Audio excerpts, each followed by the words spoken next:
Hey guys, FilthyRobot here, back with the Roomba, continuing our tutorial series. And I'm watching Arumba micromanage versus like 25 armies. It's really enjoyable.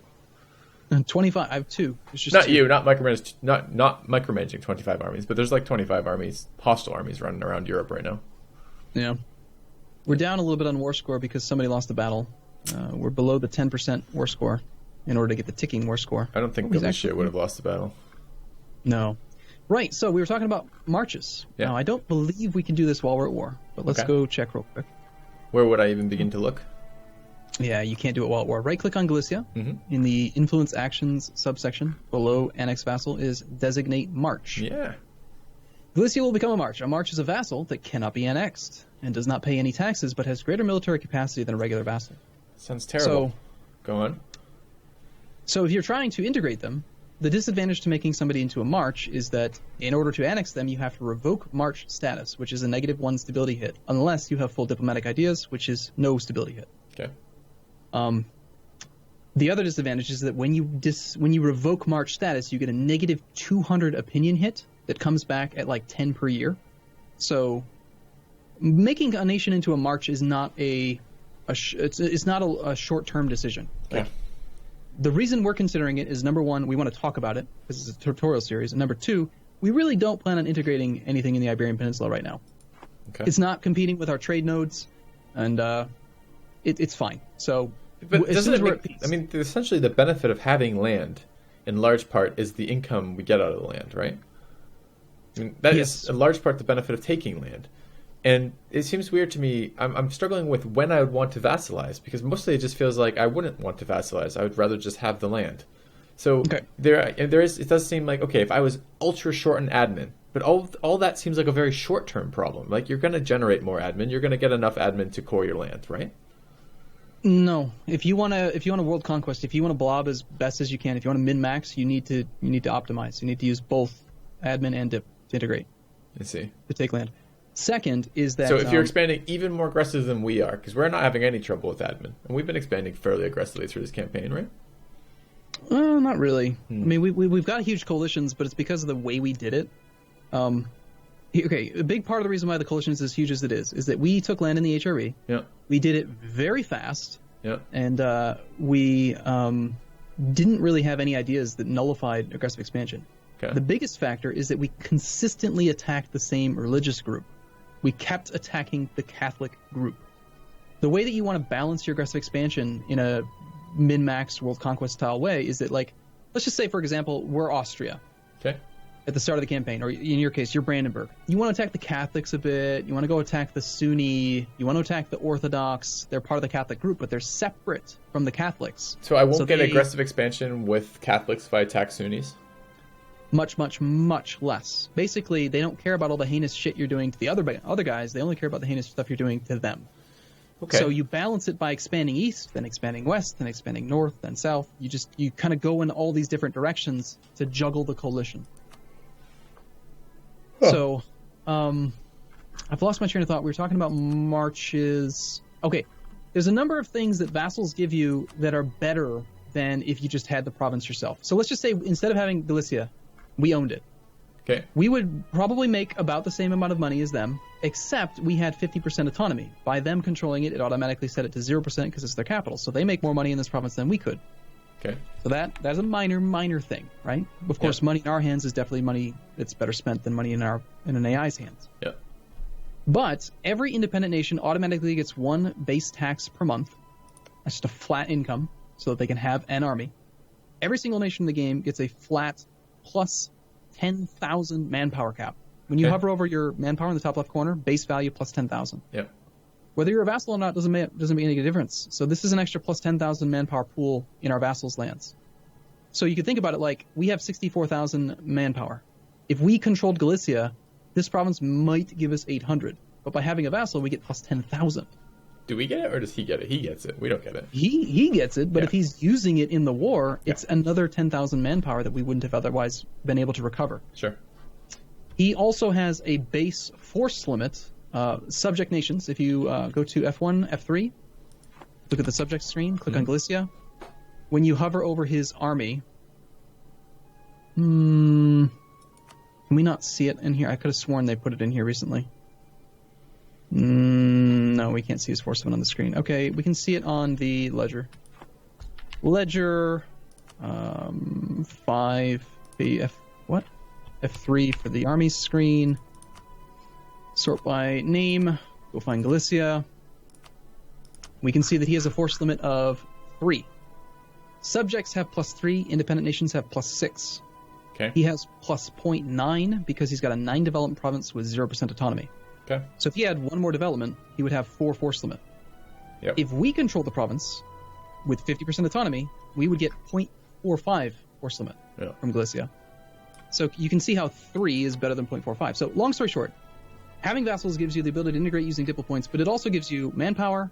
It gives you monarch points for them to potentially develop with. It gives them a leader slot. It gives them more diplomats, so you can have more claims being fabricated at once.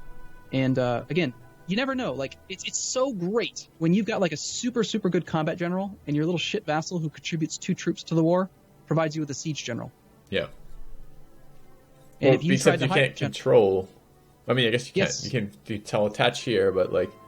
Yeah. Yeah. So long as they're loyal and you use those subject interactions and you say, I want you to attach. I want you to be supportive. You could path an army down there on your army itself, toggle the friendlies can attach, and they will attach and they will follow you around forever. They'll go wherever you tell them to go. Cool. So they can be really good. So yeah. Anyway, that was a long little topic, long side topic. No, it's good. This is good. This is because these are questions that I can only ask after having had some experience in the game to get to a point where I have that question arise, if that makes sense. Like, there needed to be some fundamentals there before I can even ask questions like that in large part.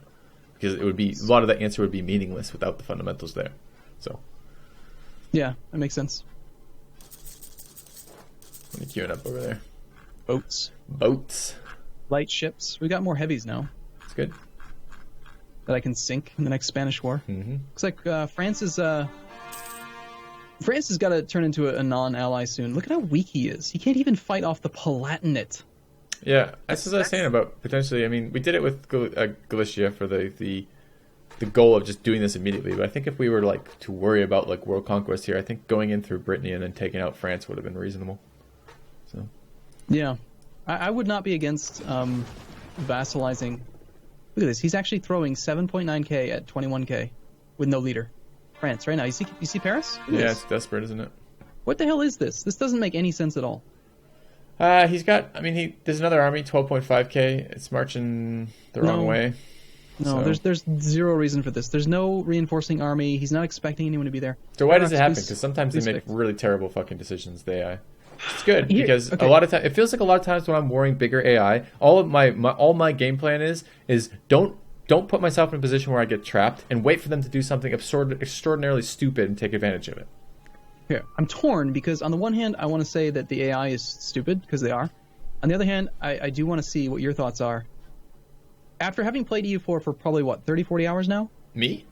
Yeah, you and I played like 20. I'm much further along than that now.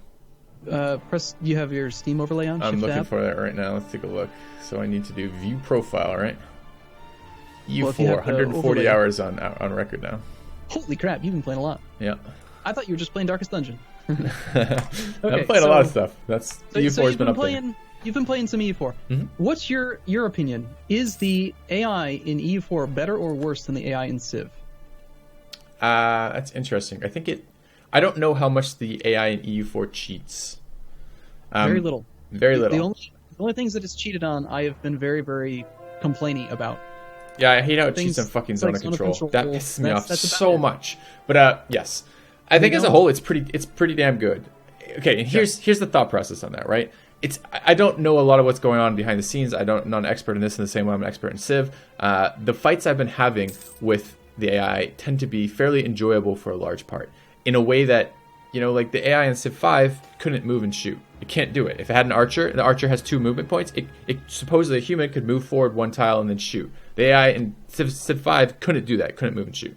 So like things like little things like that. Like the AI was hard in Civ 5, but it was hard because it had so many cheating bonuses. It had better tech. It had better, better promotion. It gets free promotions. It gets, this type of stuff. And there is some of that in EU4. EU4, the AI seems to cheat a lot with where it knows your armies are. Like that. Yes and no.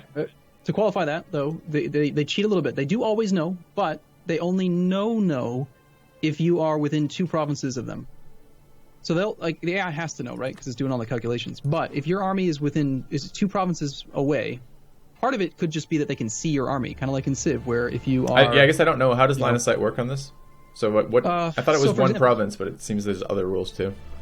If you zoom in right now on southern Burgundy, this I personally think is a bug, because I could swear it hasn't always been this way. France is our ally in a war. Uh-huh. They have vision of Barrois, Burgundy, Nevers, and Charolais because they are adjacent to somebody that they're at war with. Okay. Wait, hold on. We're not at war with Burgundy. I don't think we have vision there anyways. It looks Fog of Warriors to me. It's like... We don't. But here's the thing. He does. You always have vision of every province that's adjacent to you. Okay. Notice how we've got an army down in Galicia, a vassal. Yeah. See how we can see Porto, Braganza, Leon? That army is providing the vision. Okay. For some reason, in a recent patch, and I swear this might be a bug, vassals and allies don't give you vision like I think they used to. But you will always have vision adjacent 1 tile away from your owned provinces. So, for example, notice how we have no army in Artois, Mm-hmm. Up next to Calais. We have vision of Vlaanderen because of the boats out in the coast of Holland. But we have vision of Artois and Picardy because of the adjacency. We don't have vision of Cambrai because France isn't sharing it from Champagne. Hmm. And neither of us have vision of Hainaut. So long as like if we're, let's just say Burgundy was in the war, and we are Burgundy. If we hid our army in Hainaut, France can't see it. Okay. He will ignore that it's there. He doesn't. Except he doesn't, right? There. Because 2 tiles out, so he could be in Champagne and still not hypothetically supposedly have sight on Hainaut or whatever you're calling it, and right, but he'd know it was there. He would know it's there because he has to, but he will pretend like he doesn't, and he will go and siege stuff down and just not know that the army is there. He doesn't actually cheat and just like hunt your army down. They've done that at some point in the past, but they Are don't you sure? actually know. Because again, with that, I was telling you about that Brandenburg with the Ottomans like running across the continent. They were specifically hunting my armies down, and they chased them across the entirety of Europe. Most likely because you were at war with the emperor in the war, who gave military access to everyone. Mm-hmm. And that shouldn't do anything with sight, right? Shouldn't know where my armies are. So long as the people involved in the war are like sharing vision with the Ottomans, if he can see your army, he will hunt it ruthlessly, especially if he has military access. Mm-hmm. But I'm going to stand by my statement that the AI does not cheat on this topic. Okay, that's interesting. So again, for me, the biggest mistakes I see them doing, and I don't know how they do in terms of managing their economies. Like I am watching various empires collapse at some point. So that doesn't seem like particularly super strong to me. But for wars, I wait until the AI makes stupid splitting of their units. I see them run around and take attrition damage nonstop. I see them like they don't seem to group their units appropriately sometimes versus me. So yes. If I have a stack of right. X size, go on. Sorry, that just reminded me why we got on this topic. Why did the French move from Champagne to Paris? I just want to, I don't know, derailing you. Most likely, here's my 2,500 hours of experience, assumptions and explanation here. I know that from talking to Wiz, who used to be the project lead for EU4, he was originally the AI guy for EU4, and then he became the project lead. Now he's working on Stellaris. Okay, I know from talking to him at Paradox events that the way that the AI works is that they are each assigned a certain number of like heads or brains, basically. Each AI nation, depending on their size and relative strength in the world, is given a certain number of heads or threads, you could call them, to decide what to do with their armies. These are the death stacks that you see walking around. You see the army in Paris right now? Yeah. That is the head of the Palatinate army. Yeah. He has control of that army. That is the only army that he's going to pay any attention to. If he trains more troops, they do not have brains. They are idiots. They're complete dummies. And what they will do is they'll be trained and then told to go meet up with the head. They'll just march to Paris, march to the 20 stack. In certain circumstances, you'll see them like go into a mode where they will spread out on like 4 provinces near each other if you are nowhere near and they're trying to like carpet siege you. Yeah. But then that's still one head that's doing that. It'll reconvene as soon as it sees you. So I think what happened is that the French head was elsewhere, and because he's weak, you notice there's 2 armies right now over in Austria. There's a French army with a 2-star general. Yeah. And there's another army that is built horribly with more cannons than infantry, which is always stupid because that means one cannon will always end up in the front row, which is just stupid. Uh-huh. That's a perfect example of AI not building well. He either has just one head or two. I'm thinking, based on the way he's moving, that he has no leader in charge of that other army, that he only has one. So his head was over there. He saw that his capital's being sieged, and he's got an 8-stack there, and the brainless army is just given like the general command, defend the capital. And it just suicides into it with no leader because it's not really being controlled. If they gave every single army, every 1-stack a head, the game would be too slow. It couldn't handle it. That's why they run that way. Yeah. Okay, back to you now saying something, and then I get to derail you again. So maybe it is that. I mean, a lot of times. So you're saying each different death stack is basically each different doom stack is a different head. You're suggesting. Yes. So with slightly different goals and slightly different immediate moment-to-moment assessments. Yeah, every nation gets at least one. So you'll notice, say near Denmark, we've got Mainz, Utrecht, and Pomerania. Those are all their individual armies. Okay. That is where their head is, if you want to call it that. All right. I mean, so it just feels like I can beat vastly superior numbers of enemies by just waiting for them to split up and make mistakes and pick them off piecemeal. So that's some of it. I've also seen now my allies seem to play like absolute garbage, or rather, their priorities are so different than my priorities. I had a big alliance war in Central Europe where I pulled in 2 allies for a war, and my allies outnumbered my opponent's troops, and I had a kind of small army that I couldn't easily reinforce, basically, because I was very low on manpower. And my allies went and sieged all the objectives and ignored the enemy coming in and sieging my capital fort that they easily could have lifted the siege off of at any point to save it, and let me get like totally occupied. So I was racking up absurd amounts of war exhaustion in a war that we won. In a war that we easily won if they had just pulled their head out of their asses long enough to be reasonable where they're positioning their units. And like, maybe that's me not being able to I can set priorities, right? But how do I set a defensive priority? How do I tell my allies, all right, stop doing dumb shit over there and come be useful? What I would do is I would try to commandeer the armies. I would try to give them a head, my own head. And the way you would do that is you walk over and attach. You create like a 2-stack, a very small army, not so small that it can just get stack wiped as you're trying to move it around, but like a 2 or 3 stack, something that's something, right? Set it as an army that can be attached to, put a leader in charge, and then march it over to their army. And the reason why you want it to be a tiny army and not your big, huge army is that the AI is kind of averse to attrition. And if you put like a 30 stack next to their 20 stack, they're not going to attach it because that would cause attrition. But if you put a 3 stack next to it and you say attach to me and they like you, they will attach to you and they'll just let you control the army. Yeah. That's probably what I should have done. But like they were not good about deciding on what actually mattered based on the timing of the war. So wait, you're saying the AI didn't relieve the siege on your capital, kind of like what's happening to Paris in France right now? Yeah, kind of. So you're saying they played like a player? What? No, not. Well, I mean, in the sense, I guess you could argue that. You could say that they didn't actually want me to succeed, and therefore they're trying to let as much damage happen in my land, which would be very clever, but I don't buy it. No, it's not that clever, but I'm just making fun of the fact that we're doing the exact same thing. Yeah. But I do intend to actually go attack that Palatinate army since he's the war leader. As soon as one of these sieges finishes, we're going to go and try to take it down. Because like Paris is going to fall probably next month, the month after. It'd be nice to get it before Paris fell. Well, it's just annoying to re-siege forts all the time. Worst case scenario, France separate pieces, and then all the occupations end, and then we get a bunch of war score. Yeah. Because they won't be part of the war anymore. Yeah. Okay, there's one. This is not a siege leader. You got the full bonus here. Also, I have a new personal pet peeve in EU4, which is that when you don't have an army selected, anytime you right-click on a nation, you get the diplomacy screen, right? That's awesome, though. Which is amazing. But when you have an army selected and you right-click on a nation, no matter where it is in the world, your army starts moving there and cancels your initial movement and doesn't bring you the fucking diplo screen. Yeah, you get used to pressing the escape key quite often.